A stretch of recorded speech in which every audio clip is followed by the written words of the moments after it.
The auctioneer's voice echoed across the county courthouse lawn, calm and almost bored, as if he were selling an abandoned lawnmower instead of my family's farm. $27. Going once. My heartbeat drowned out everything else. The morning air smelled of fresh-cut grass and diesel fuel from the television production trucks parked along the street. Dozens of people stood behind temporary barricades, many holding up their phones, live streaming what they believed was another routine foreclosure auction. Members of the Cedar Ridge Homeowners Association stood together near the front, smiling as though they had already won. I pushed through the crowd. "Stop!" I shouted. "That land doesn't belong to the HOA." Nobody listened. The auctioneer lifted his gavel. Going twice. Across the front row, HOA President Victoria Langford folded her arms and gave me a smug smile. "You had every opportunity to pay your dues, Mr. Walker." "My family doesn't even live inside your HOA," I yelled. She shrugged without the slightest hint of guilt. "County records disagree," the crowd murmured. A sheriff's deputy stepped in front of me, placing a hand against my chest. "Sir, stay behind the barrier." "They forged those records," I pleaded. "My great-grandfather bought that farm in 1948. 4 generations have worked that land." The deputy avoided my eyes. "I can't stop a lawful auction." Lawful. That single word hit harder than any punch. Behind me I could hear my mother crying. My teenage daughter squeezed my arm so tightly, her fingernails dug into my skin. "Dad, please do something." I wanted to. God knows I wanted to. But every judge we'd spoken to had refused emergency relief. Every county office insisted the paperwork appeared valid. Somehow, my family's 200-acre farm had been declared subject to HOA assessments we'd never owed. The auctioneer raised the gavel one last time. "Sold." The crack echoed through the square. Cheers erupted from the HOA board. Victoria smiled wider than I had ever seen. Then every cell phone in the crowd buzzed at exactly the same moment. People looked down. Faces changed. The smiles disappeared. Victoria slowly reached for her own phone. The color drained from her face as she whispered, "No, that's impossible." On the giant news screen across the courthouse steps, the live broadcast suddenly cut away from the auction to the governor of the state, staring directly into the camera and saying my family's name. "My name is Ethan Walker. I'm 38 years old, and for most of my life the only title that ever mattered to me was farmer." People like to imagine farming as peaceful mornings and golden sunsets, but the reality is long hours, aching muscles, and a constant battle against weather, markets and time. Still, I wouldn't have traded it for anything. Every fence post, every tractor trail, and every oak tree on our land carried a memory that couldn't be measured in dollars. Our farm sat just outside Cedar Ridge, a growing community about 40 minutes from the nearest major city. When my great-grandfather purchased the property after returning from World War II, the area was nothing but rolling fields and dirt roads. Over the decades, neighborhoods slowly appeared around us. Shopping centers replaced pastures, luxury homes replaced cornfields. Yet our farm remained exactly where it had always been, a reminder of what the land had once been before developers discovered its value. My wife Sarah often joked that the farm had raised me as much as my parents had. She wasn't wrong.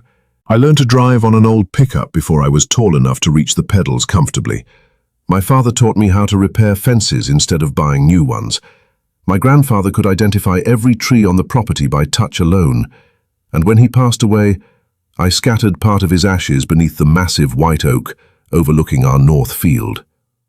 Every morning, I'd stop there with a cup of coffee before starting work. It wasn't a ritual for luck. It was my way of saying he was still part of every harvest. Our neighbors knew us well. Some had been around for decades, while others had recently moved into the expensive homes built around the farm. Most waved when they drove past.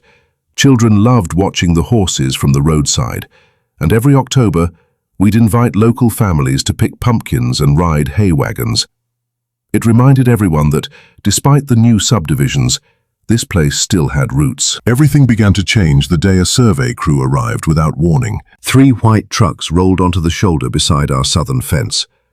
Men wearing reflective vests stepped out carrying GPS equipment and metal stakes. I walked over and asked, "Morning, can I help you?" One of them glanced at a clipboard before answering. "We've been hired to verify HOA boundary lines." I frowned. "There isn't an HOA on this property." The man hesitated. "According to the documents we received, there is now. He handed me a folded site map. My stomach tightened the instant I saw it. A thick red line cut straight through the center of my family's farm. I stood there staring at the map, convinced I had to be looking at some kind of mistake. There has to be another Walker farm, I said, handing the papers back. You've got the wrong property. The survey supervisor shifted uncomfortably before pointing to a parcel number printed in the corner. No, sir. We verified it twice. This parcel was added to the Cedar Ridge Homeowners Association 18 months ago. 18 months ago? I repeated. I've owned this land for 15 years. My father owned it before me. Nobody has ever asked us to join an HOA, he sighed. I'm just here to mark boundaries. I pulled out my phone and called the county recorder's office. After nearly 20 minutes on hold, a clerk calmly confirmed that, according to their database, my property had indeed been recorded as part of Cedar Ridge Estates. It felt like the ground shifted beneath my boots. By the following afternoon, I drove straight to the HOA clubhouse. The building looked more like a country club than an office. Stone columns, manicured landscaping, and an enormous fountain that probably cost more than my first tractor. Inside, a receptionist smiled politely. Do you have an appointment? No, I answered, but I need to speak with whoever thinks they owns my farm. A few minutes later, the woman from the auction, though I didn't know how important she'd become yet, walked into the conference room wearing a navy business suit and carrying a leather binder. I'm Victoria Langford, she said confidently, president of the Cedar Ridge HOA. I didn't bother shaking her hand. You've made a mistake. She opened the binder without looking up. Mr. Ethan Walker, parcel 14A through 14G, outstanding HOA assessments, landscaping violations, architectural compliance violations, and accumulated penalties. I laughed because it sounded so ridiculous. Landscaping violations? It's a working farm. She looked me directly in the eyes. The grass exceeds approved height. It's wheat. She blinked once. Our records classify it as unmanaged vegetation. I stared at her, waiting for a smile that never came. You can't be serious. We're very serious. She slid a stack of photographs across the table. My barns, my fences, my tractors, even my cattle. These structures were built without HOA architectural approval. My grandfather built those barns in the 1960s. They remain non-compliant. I felt my hands trembling. You don't have authority over my family's property. We do now. I leaned across the table.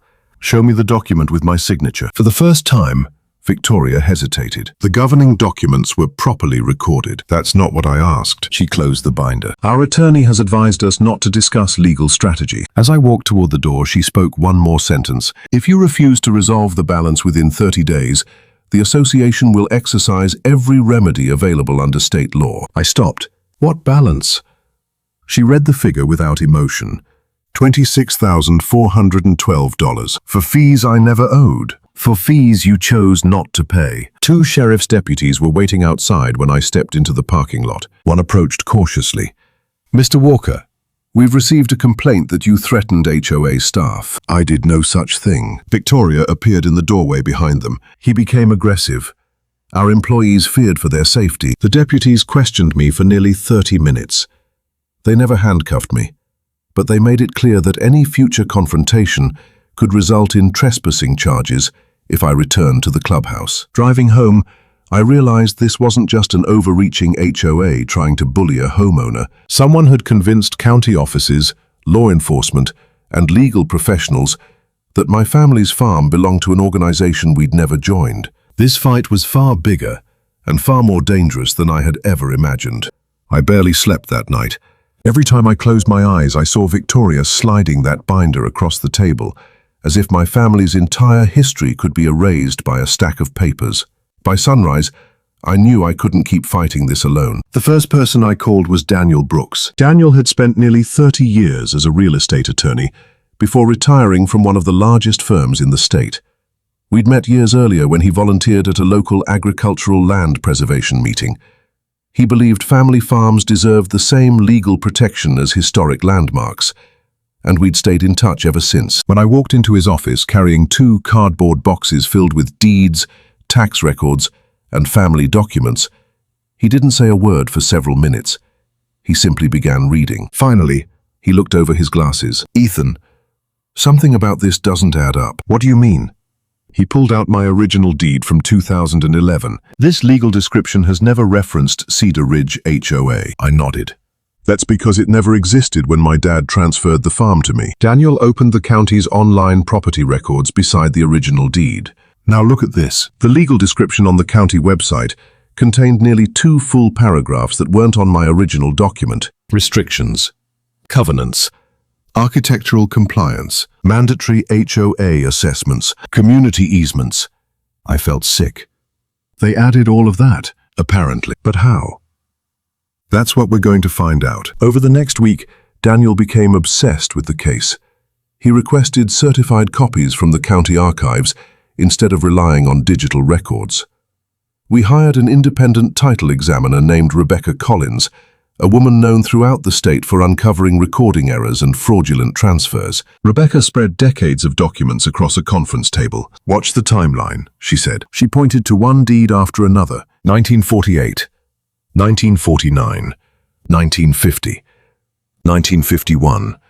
Every transfer matched perfectly. Then she stopped at a filing dated just 18 months earlier. This is where everything changes. The document claimed my property had been administratively incorporated into Cedar Ridge Estates under a boundary correction. A boundary correction, I asked? Our property lines never changed. They didn't.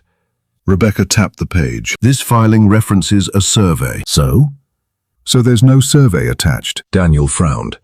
Maybe it was filed separately. Rebecca had already checked. It wasn't. The room fell silent. No survey. No owner's signature. No notarized consent. Yet somehow, the county had accepted the filing anyway. Daniel leaned back in his chair. "I want every email between the HOA, the developer, and the county planning office." Rebecca nodded.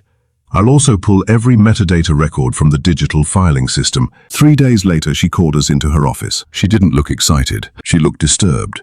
Without saying a word, she turned her laptop toward us. The filing history showed the boundary correction had been uploaded at 2:17 a.m. on a Sunday morning.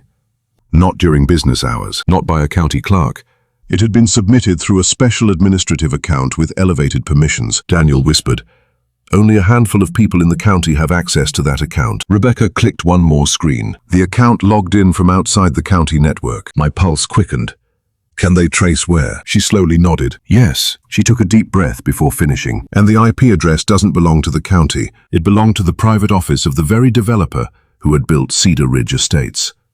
Daniel didn't say a word for nearly a full minute. He simply stared at Rebecca's laptop, then looked at me with an expression I'd never seen on his face before. "Ethan," he said quietly, "this isn't negligence anymore. What is it? If this evidence holds up, we're looking at deliberate fraud." The room suddenly felt smaller. Rebecca immediately began preserving everything.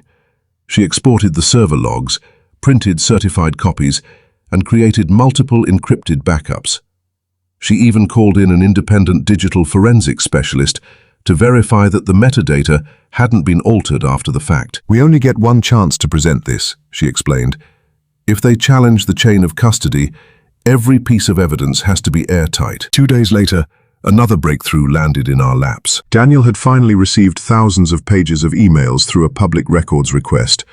Most were routine planning discussions, but buried deep inside one conversation was a message that made my stomach turn. It had been sent by Victoria Langford to the developer's president just 3 weeks before the mysterious filing. "Once Walker's acreage is inside the HOA boundaries, collection authority gives us leverage. If he refuses, the lien process will force a transfer long before he realizes what happened." There it was. Not an accident. Not a clerical mistake. A plan. Daniel looked at me. "They never wanted HOA dues. What did they want? Your farm." For the first time, everything made sense. My property bordered the luxury subdivision's only undeveloped side. If the farm disappeared, the developer could connect 2 profitable phases of the neighborhood and build hundreds of additional homes. The land I'd spent my entire life protecting was worth tens of millions to them. That evening, local television stations began calling. Somehow someone had leaked news that I was preparing a lawsuit against Cedar Ridge HOA. The headlines weren't kind. "Farmer refuses to pay community fees. Property owner challenges neighborhood rules." The story made me sound like a stubborn man trying to dodge his obligations. My phone exploded with angry messages from strangers. "You don't deserve special treatment. Pay your bills." People like you think the rules don't apply. Even a few long-time customers cancelled their produce orders, believing the reports. Then the intimidation escalated. I walked outside before sunrise and found red spray paint covering the side of my equipment barn. Pay your debts.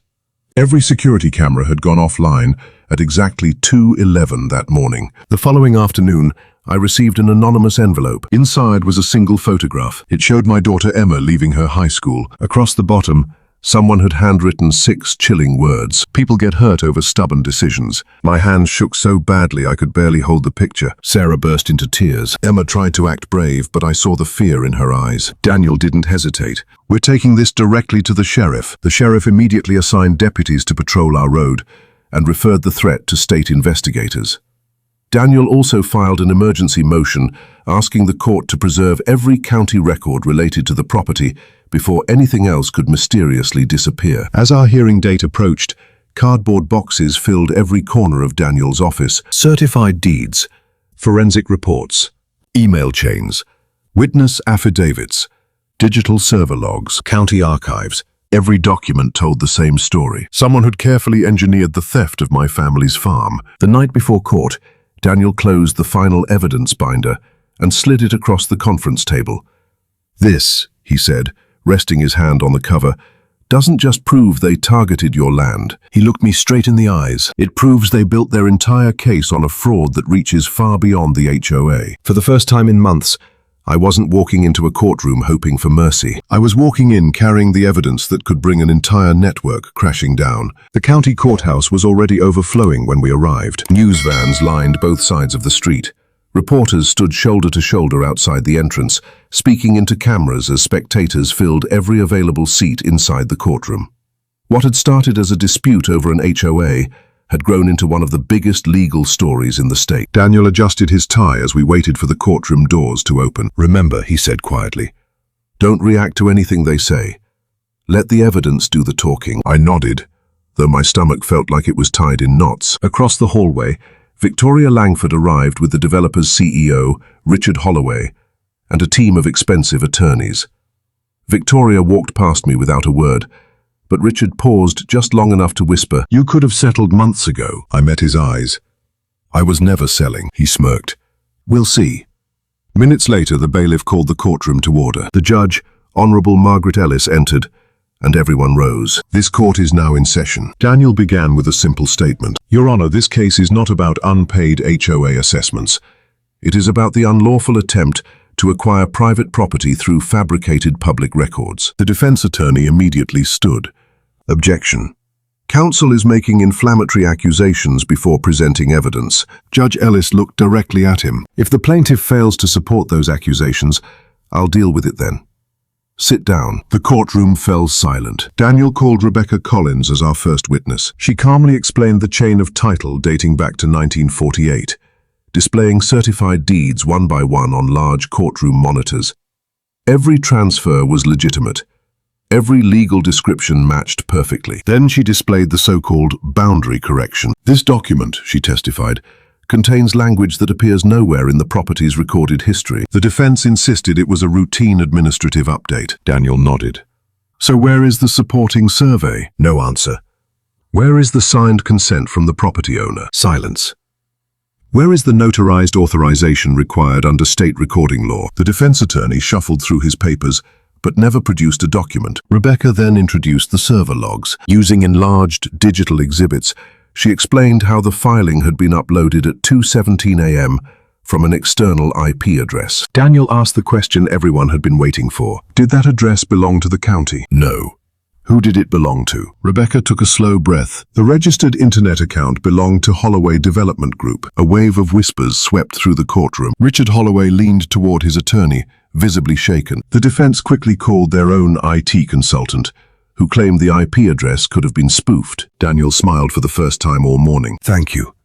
He reached into a sealed evidence box. "Your Honor, we'd now like to introduce the independent forensic examination performed under court order." The report didn't just confirm the IP address. It identified the exact employee credentials used to access the administrative account, the authentication tokens issued that night, and security badge records showing one executive entered the developer's office at 2:03 a.m.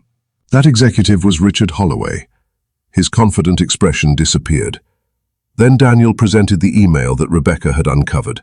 The courtroom screens displayed Victoria's message in giant letters. Once Walker's acreage is inside the HOA boundaries, collection authority gives us leverage. If he refuses, the lien process will force a transfer long before he realizes what happened. Victoria's face turned ghostly pale. The defense objected again, arguing the email had been taken out of context. Judge Ellis overruled the objection. Context can be explored during cross-examination. Daniel wasn't finished. He called the county's director of records, who testified that the administrative account used for the filing should never have been accessible from outside the county's secure network. So, Daniel asked, if someone accessed it externally, what would that indicate? The director swallowed hard. Either the account credentials were improperly shared, or someone inside the county knowingly assisted. The courtroom erupted with gasps. Judge Ellis struck her gavel repeatedly. Order. I will have this courtroom cleared if there is another outburst. Then, just as the room settled, the bailiff hurried to the bench and handed the judge a folded note. Judge Ellis read it once, then a second time. She looked up slowly toward the attorneys. There has been an unexpected development. The entire courtroom held its breath as she announced that a state official had just arrived with newly certified evidence that had been obtained only hours earlier. Before anyone could react, the courtroom doors opened. Every head in the courtroom turned toward the doors. A team of investigators from the State Attorney General's office walked in, led by Special Counsel Amanda Pierce. Behind them was a uniformed state trooper carrying 2 sealed evidence cases. Then I saw the man everyone in the courtroom immediately recognized, Governor Michael Reynolds. He wasn't there to testify. He quietly took a seat in the back row, without saying a word. The live broadcast cameras immediately focused on him, and a wave of whispers spread through the gallery. Judge Ellis looked toward Special Counsel Pierce. Counselor, you requested permission to address the court. Yes, Your Honor. She handed the judge a certified packet. Earlier this morning, state investigators completed an emergency review after receiving evidence from this proceeding. We have verified that multiple county employees accepted unauthorized access requests from Holloway Development Group. We have also confirmed that the HOA's boundary filing was created using falsified supporting documentation. The courtroom became perfectly silent. Judge Ellis carefully reviewed the documents before looking directly at Richard Holloway and Victoria Langford. For the record, this court finds clear and convincing evidence that the boundary correction was fraudulently created and unlawfully recorded. Victoria lowered her head. Richard didn't. He simply stared at the table in front of him. Judge Ellis continued. The HOA therefore possessed no legal authority over Mr. Walker's property. She paused. Every assessment, every lien, every penalty, and every foreclosure action based upon those filings is hereby declared null and void. For a moment, I couldn't breathe. Then Sarah grabbed my hand so tightly it almost hurt. We did it, she whispered through tears. Judge Ellis wasn't finished. She ordered the immediate cancellation of the auction, restored full title to my family's farm, and directed the county recorder to remove every fraudulent restriction from the property records before the close of business that day. Then she turned toward the state investigators. I am referring this matter for criminal prosecution. Special Counsel Pierce stood. Your Honor, arrest warrants have already been signed. 2 state troopers approached Richard Holloway. Another 2 walked toward Victoria Langford. Richard finally spoke. This is a misunderstanding. One trooper calmly replied, Sir, please stand. Victoria looked around the courtroom as though someone would rescue her. No one moved. She was placed in handcuffs beside the very attorney who had spent months insisting the HOA had done nothing wrong. As they were escorted out, television cameras captured every second. Outside the courthouse, the story exploded across national news. The headlines were dramatically different this time. HOA scheme to seize family farm exposed. Developer and HOA leaders arrested in property fraud investigation. Within weeks, more victims came forward. Families discovered questionable liens. Retirees found altered boundary records. Small landowners realized they had been pressured into selling under similar circumstances. State investigators ultimately uncovered a years-long conspiracy involving corrupt county employees, fraudulent filings, and coordinated efforts to acquire valuable land below market value. The Cedar Ridge Homeowners Association was dissolved by court order. Its remaining assets were placed into receivership to compensate victims. Holloway Development Group lost its development licenses, faced massive civil judgments, and eventually filed for bankruptcy after investors abandoned the company. The county implemented sweeping reforms to its recording system, requiring multi-level verification and independent audits before any future boundary changes could be accepted. A month after the verdict, I stood beneath my grandfather's white oak tree with my parents, Sarah, and Emma. The evening sun stretched across the fields just as it had thousands of times before. Nothing about the farm looked different. The barns were the same. The fences were the same. The wheat moved gently in the summer breeze, exactly as it always had. But everything had changed. For months, powerful people had tried to convince me that paper was stronger than truth, that money was stronger than history, that influence was stronger than justice. They were wrong. As I looked across the land my great-grandfather had fought so hard to buy nearly 80 years earlier, I realized something I'll never forget. A family's legacy isn't protected by fences or deeds alone. It's protected by the courage to stand your ground when everyone else tells you to walk away. Nearly a year has passed since that unforgettable day in court, and life has finally found its rhythm again. Every morning I still walk out to the old white oak with a cup of coffee in my hand. I pause for a moment, just as my grandfather used to, listening to the wind move through the fields before another day's work begins. The farm is producing crops again. Children still stop along the fence to wave at the horses, and every autumn we welcome families for pumpkin picking and hay rides. The land never stopped being home. It simply needed the chance to breathe again. Looking back, I realized this fight was never just about 200 acres of farmland.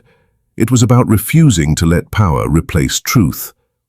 I learned that paperwork can be manipulated, titles can be challenged, and lies can spread faster than facts. But I also learned that honesty leaves a trail, evidence matters, and persistence can overcome even the most carefully planned injustice when you refuse to give up. If there's one lesson I hope you take from my story, it's this. Never assume that because someone wears a suit, holds a title, or speaks with confidence, they're right. Ask questions, keep records, protect what matters. And if you know the truth is on your side, don't let fear convince you to surrender. Thank you for staying with me from beginning to end. I truly appreciate you spending your time listening to my family's story. Now I'd love to hear from you. Have you, or someone you know, ever dealt with an HOA, property dispute, or abuse of power?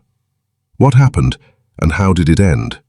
Share your experience in the comments because your story might encourage someone else who feels like they're fighting alone. If you enjoyed this story and want more dramatic HOA battles, courtroom showdowns, and real estate justice stories, please take a moment to like this video, subscribe to the channel, and turn on notifications so you never miss the next story. Until next time, remember this. No matter how powerful injustice may seem, the truth has a way of finding its voice. And when it does, it echoes for generations.